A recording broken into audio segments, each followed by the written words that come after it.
Kami dari kelompok 4 akan membahas mengenai biografis Abdul Muiz. Sebelumnya, izinkan kami memperkenalkan diri. Saya Indah Aulia Putri. Saya Fatur Sareza. Saya Farhan Bali. Saya Nabila Zaskia. Saya Cipa Zahra. Baiklah, kelahiran yang akan dibacakan oleh Nabila. Kelahiran dan keluarga Abdul Muiz. Abdul Muiz lahir pada tanggal 3 Juli 1886. Abdul Muiz merupakan seorang Minangkabau. Ia merupakan putra dari Bapak Sulaiman Datuk Tumanggung dan Ibu Siti Jariah. Keluarga Abdul Muiz terdiri dari beberapa pernikahan dan anak. Pernikahan pertamanya dengan seorang gadis Minangkabau. Pernikahannya tidak berlangsung lama. Istrinya meninggal dunia. Lalu, pernikahan kedua dengan seorang gadis Priangan. Pernikahannya memiliki 2 anak. Namun, pernikahannya berakhir dengan perceraian. Lalu, Abdul Muiz menikah untuk ketiga kalinya dengan Sunarsi pada tahun 1925. Pada pernikahannya ia memiliki 12 anak, termasuk Kencana Muiz, Diana Muiz, Akhil Muiz. Anak-anaknya hidup hingga dewasa. Baiklah, di bidang pendidikan, Abdul Muiz memulai pendidikan pertamanya di Fox School, Sumatera Barat, tepatnya di Padang. Pada sekolah ini, ia memulai pelajaran dasar seperti membaca, menulis, dan pengetahuan dasar lainnya. Setelah lulus, ia melanjutkan ke pendidikan di ELS, yaitu Europese Leisure School. Pada sekolah ini biasanya diperuntukkan bagi anak-anak Belanda serta pribumi yang terpilih.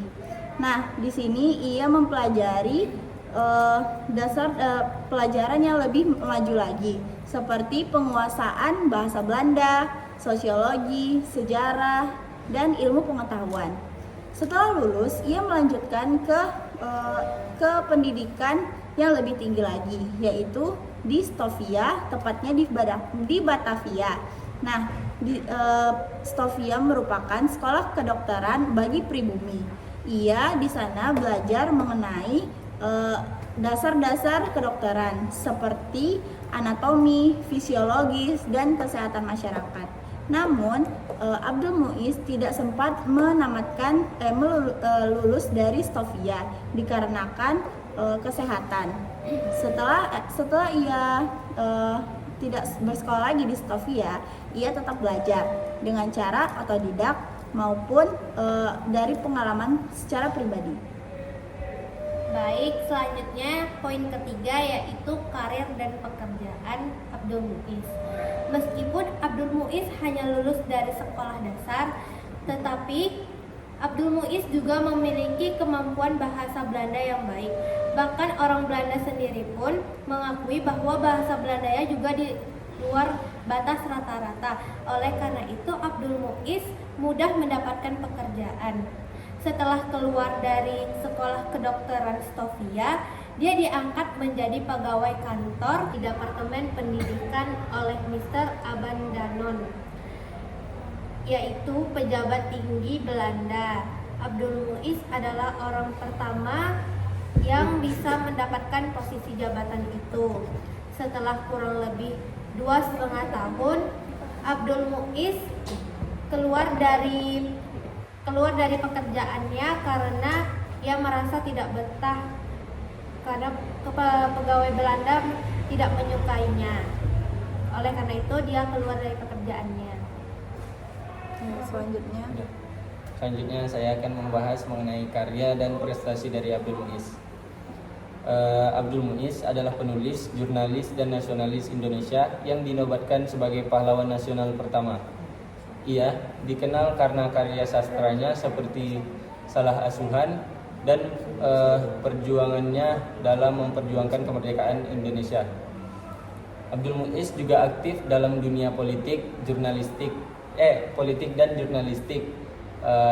Ia bergabung dengan Sarekat Islam dan kemudian menjadi anggota Volksrat.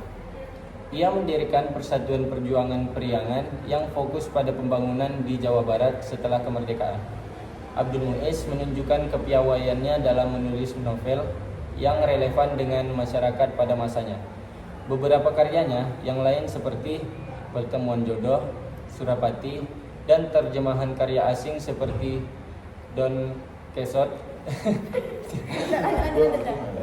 Don Quixote dan Tom Sawyer Anak Amerika. Nah, itu dia. Nah, sekian. Dan selanjutnya saya akan menceritakan wafat dan cerita berkesan dari Abdul Muiz. Setelah lebih dari setengah hidupnya habis digunakan untuk perjuangan kemerdekaan pada usia 76 tahun, Abdul Muiz menutup usia karena penyakit darah tinggi pada 17 Juni 1959. Tidak sampai 2 bulan kemudian Presiden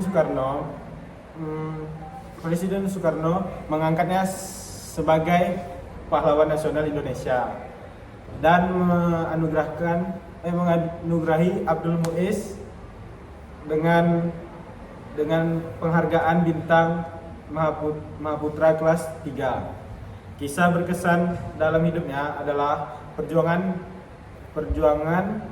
dalam meningkatkan kesadaran masyarakat tentang pentingnya pendidikan.